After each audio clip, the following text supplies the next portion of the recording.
नमस्कार, मैं डॉक्टर सुप्रीत आप सभी का भारत मौसम विज्ञान विभाग की दैनिक मौसम पर चर्चा में स्वागत करता हूं। आज 28 मार्च है। अब हम पिछले 24 घंटे के दौरान हुए महत्वपूर्ण मौसम के अवलोकनों पर ध्यान देंगे। स्क्वाली और गस्टी विंड जो कि तेज़ हवा एक आधा स्थान जो है जम्मू कश्मीर, उत्तर प्रदेश और पंजाब के हिस्सों से प्राप्त हुई है। उसके अलावा ओलावृष्टि की जो रिपोर्ट है वो जम्मू से एक आधे स्थानों पे प्राप्त हुई है। आज की जो सिनॉप्टिक सिस्टम की बात करें तो जो पश्चिमी विक्षोभ है वो एक ट्रफ के रूप में अब 70 डिग्री पूर्व देशांतर और 30 डिग्री उत्तर अक्षांश के आसपास देखा जा सकता है। उसके अलावा एक ट्रफ जो है उप हिमालयन पश्चिम बंगाल और सिक्किम से होता हुआ बिहार से पूर्वोत्तर असम तक स्थित है, और दूसरा ट्रफ जो है उत्तर आंतरिक कर्नाटक से दक्षिण तमिलनाडु तक स्थित है। इस परिचर्चा का मुख्य बिंदु उत्तर पश्चिम भारत और उसे सटे हुए मध्य भारत में अधिकतम तापमान में आज अगले 2 दिनों में 2 से 5 डिग्री सेल्सियस की गिरावट होने की संभावना है। अधिकतम तापमान जो पिछले 24 घंटों में रिकॉर्ड हुआ उस पर ध्यान दें तो मध्य प्रदेश, विदर्भ, उत्तर प्रदेश के अधिकांश स्थानों में, आंतरिक उड़ीसा के कुछ स्थानों में, जबकि छत्तीसगढ़, तेलंगाना और रायलसीमा में अधिकतम तापमान 38 से 42 डिग्री सेल्सियस की रेंज में रहा। और जो कल देश में जो प्रयागराज है वहाँ घूरपुर में 42 डिग्री सेंटीग्रेड उच्चतम अधिकतम तापमान दर्ज किया गया। अगर हम तापमान का पूर्वानुमान की बात करें तो उत्तर पश्चिम भारत, दिल्ली सहित में अगले 2 दिनों के दौरान 3 से 5 डिग्री सेल्सियस से अधिकतम तापमान में धीरे धीरे गिरावट होने की संभावना, और 30 मार्च से अगले 3 दिन 3 से 5 डिग्री सेल्सियस तक की बढ़ने की संभावना है। उसके अलावा पूर्वी भारत में अधिकतम तापमान में 2 से 3 डिग्री सेल्सियस की वृद्धि होने की संभावना है अगले 3 दिनों के दौरान। इसके बाद कोई महत्वपूर्ण होने की संभावना नहीं है। उसके अलावा आंतरिक उड़ीसा में एक आधा स्थानों पर 30 मार्च तक हीट वेव की भी स्थिति की पुनरावृत्ति की संभावना है। मध्य भारत में अगले 2 दिनों के दौरान 2 से 3 डिग्री सेल्सियस की जो क्रमिक गिरावट, और उसके बाद के 3 दिनों के दौरान कोई महत्वपूर्ण तापमान की परिवर्तन नहीं होने की संभावना है।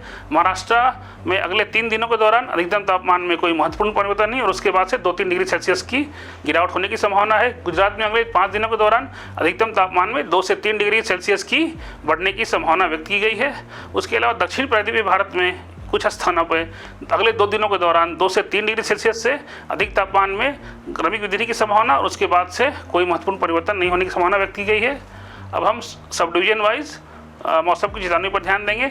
तो अगले 2 दिनों के दौरान उत्तर पश्चिम क्षेत्र में हमारे देश के, उसके अलावा उसके सटे हुए मध्य प्रदेश में तेज़ हवा जो है 30 से 40 किलोमीटर प्रति घंटा चलने की रफ्तार से संभावना व्यक्त की गई है। उसके अलावा दक्षिण जो राज्य हैं तमिलनाडु, केरला, तटीय कर्नाटका, आंतरिक दक्षिण कर्नाटका और उत्तर पूर्व के जो राज्य हैं असम, मेघालय और अरुणाचल प्रदेश, सब हिमालयन, वेस्ट बंगाल में वज्रपात और मेघगर्जन की चेतावनी व्यक्त की गई है।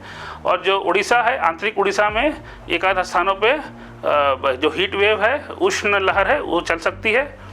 अगर हम दिनांक 2 की बात करें तो जो चेतावनी मैंने पहले बोल दी है तेज हवा की, उसके अलावा उड़ीसा में उष्ण लहर की चेतावनी जारी रहेगी। और उसके अलावा तमिलनाडु में उष्ण आर्द्र मौसम की चेतावनी व्यक्त की गई है। और जो मेघ गर्जन और वज्रपात है वो कोंकण, गोवा और मध्य महाराष्ट्र में भी होने की संभावना है। अगर हम दिनांक 3 दिन की बात करें तो जो उष्ण लहर है उड़ीसा में जारी रहेगा। उसके अलावा आर्द्र और उष्ण जो मौसम है वो गुजरात के जो तटीय इलाके हैं वहाँ पे होने की संभावना है। उसके अलावा जो मेघ गर्जन और वज्रपात है वो कोंकण, गोवा, मध्य महाराष्ट्र और आंतरिक दक्षिण कर्नाटका में होने की संभावना है। दिनांक 4 और 5 के लिए जो चेतावनी है पश्चिम तटीय इलाकों में जो है कोंकण, गोवा, उत्तरी आंतरिक कर्नाटका, तटीय कर्नाटका, दक्षिण आंतरिक कर्नाटका, तमिलनाडु और केरला, तटीय आंध्र प्रदेश है। दिनांक 31 और 1 तारीख को मेघ गर्जन और वज्रपात की चेतावनी दी गई है। उसके अलावा गुजरात में दिनांक 4 और 5 जो 31 और 1 तारीख है उसके लिए उष्ण और आर्द्र मौसम की चेतावनी भी दी गई है। और 3 के लिए कोई खास मौसम की चेतावनी नहीं दी गई है। अधिक जानकारी के लिए आप हमारे वेबसाइट से जुड़ सकते हैं मौसम.imd.gov.in। देखने के लिए धन्यवाद। नमस्कार, जय हिंद।